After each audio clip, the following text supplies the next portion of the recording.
Good morning. We have this Electro Freeze Beauty that said they can't get this out. So this is, I have a video a while ago. This beater is bent, and so it bows the face. So I've had them discontinue the use of this barrel while I was getting a new beater shaft.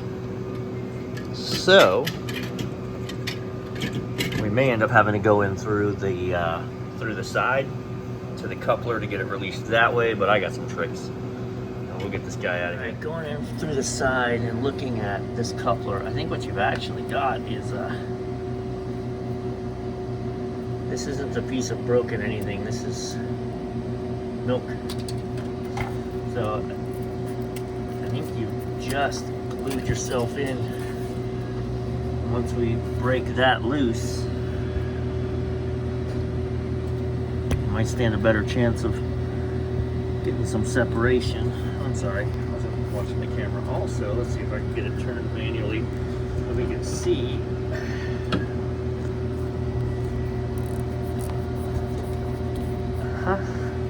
So if I have to, we can release the couplers and see if we can't get some moving that way. But alright, so I sprayed a little penetrant oil in the back. I haven't monkeyed with this yet, but this is going to be the game. I don't have anything on this side to ratchet strap. I've used a ratchet strap before, where I can actually secure it to the building or a counter or something and really just put some steady pressure on it. But I can't pull this machine forward because it hits that, and I'm not taking off the missile launchers. So we're just going to create some leverage and a handle here, see if we can't pull it out.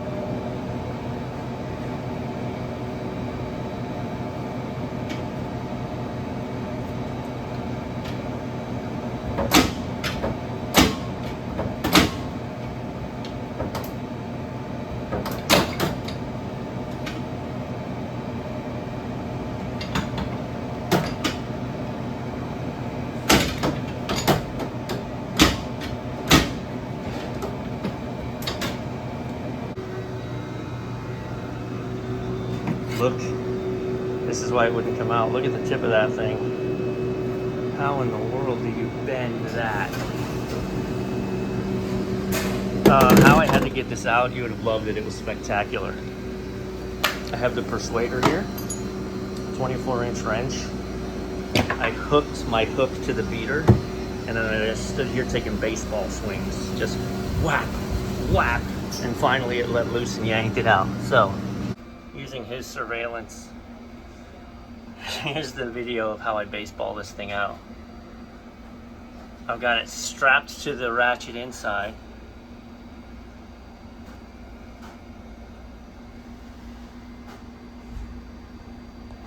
Here we go. Batter's up.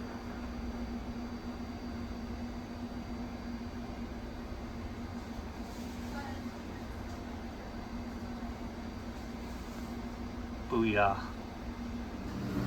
We're gonna try and clean out that coupler in the back and see how it mates with a new one, because I mean, I would say obviously that coupler is a problem, but maybe not. I mean, that's steel and this is a kind of an aluminum alloy. So all right, so I have new to you beater. All right, this is off of an old machine. Kind of a hoarder a little bit, maybe, but you can see on this unit they haven't been able to take it apart, so obviously the blades were shot. You can see it's cut into here, so we're going to need a new coupler. We got all that stuff. So soft serves, reassemble. All right, so here's the face. You can see, and that's on the side that was affected. So I think at some point this didn't get put in.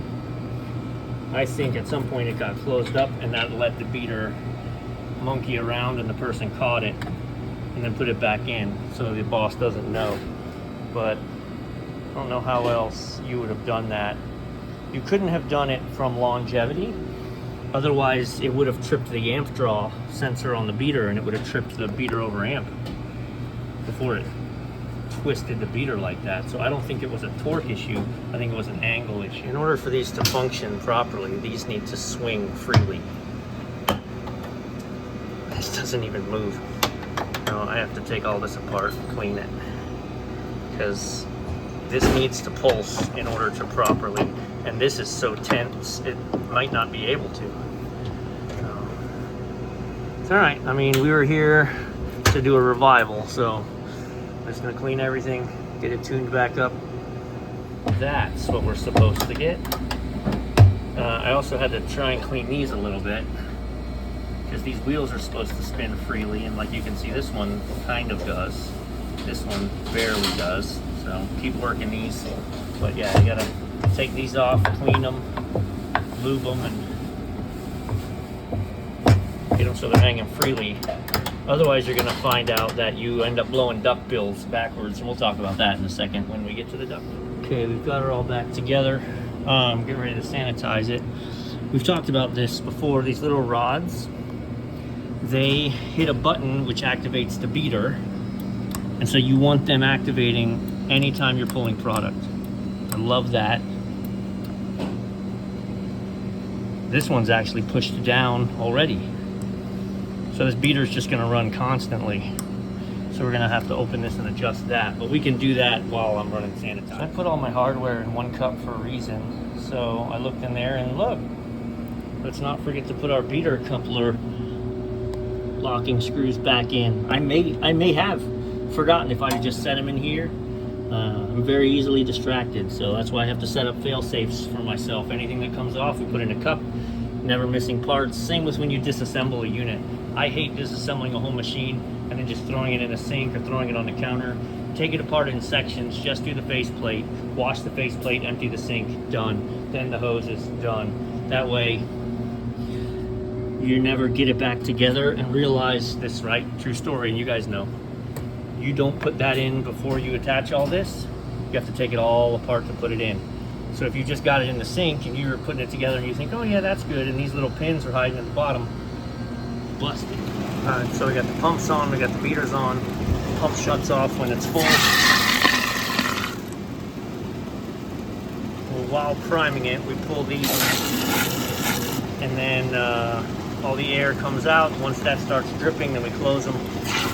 So once the pump's satisfied, that means our barrels are full. So I'm just gonna leave the beater on for 5 minutes, let it really churn up that sanitizer in there. I'm gonna wash out this drawer, grab our milk bags, and prep for freeze. Oh, I made this adjustment, by the way. If you hear that. Now when we pull the handle, we get the click.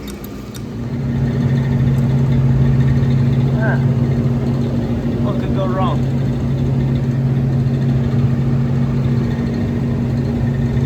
Tick-tock, tick-tock. Okay, so the process goes like this. Beater's off, pumps on, everything open. And you can see it's pushing out the sanitizer, making bubbles. We've done this before. But how will you know when the sanitizer's out and we're just milk? It'll stop making bubbles. So, watch. The moment is coming. See how it's still splash, splash, splash bubbles? I'm gonna turn this. Look. No bubbles, she's smooth. Close that. Leave the air bladder open. Same with this side. Close this, leave the air bladders open. So the valves pull from the bottom, the air bleeds pull from the top. So right now, as our fluid level comes up, it's keep pushing the air out. Once those start spitting out the back, that means you're ready to close this, and the remaining amount of air in there is the proper amount of air. And we put it in freeze. Yippee-ki-yay. All right, so we put it in freeze, and now we just watch the temps drop and see what happens. It is good, right? We should be able to watch them drop somewhat synchronously. It's a good word, right? Actual temps, 54, 52, so that they should both drop down to 0 and satisfy. This unit used to move as it ran. Now it does not. So yeah, we're just waiting for it to pull down and give us ice cream. All right, see, so here's what we're talking about. Left is still at 53, right's at 31, which means our left side is not cooling down. Let's open this up and see the cycle. All right, so right side is really turning into a slow creep to get down, so I think it's probably a little short too. The left side's definitely short on gas. We're 404, so yeah. You're running numerically a 40 degree below coil. Come on, we got to get that to about -10. So 22 or so. I don't think it's a TXV problem. Again, my head pressure's short also. So let's lead in a little bit, see what happens. Now she's dropping. Oh, boo. Now she's dropping.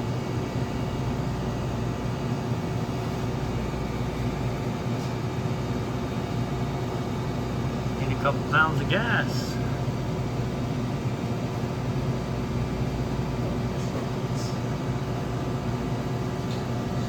Alright, so the right side just kicked back in. Oh, my timing always sucks. The right side just kicked back in. It pulled down to 0 and satisfied, and then at 18 it kicked back in. So it's going to take a second, and then I heard the compressor fire up, and then that's going to start dropping again. Now we're just waiting to see this left side, but there we got it. 25 and dropping. We just want to make sure. I've got a clear sight glass. And it was not a TXV issue because my superheat was all right. But I don't want it to still be a little short and be struggling to pull down. And then we're gonna trip off on high cylinder refrigeration error. 90 minutes never satisfying. Plus you're gonna run that compressor for 90 minutes and burn it up. All right, she just shut down, but I brought the pressure up to about 24. And then this bad boy dropped down to 2 below in a hurry. Satisfied, now she'll go back up. So we have beautiful ice cream, both sides.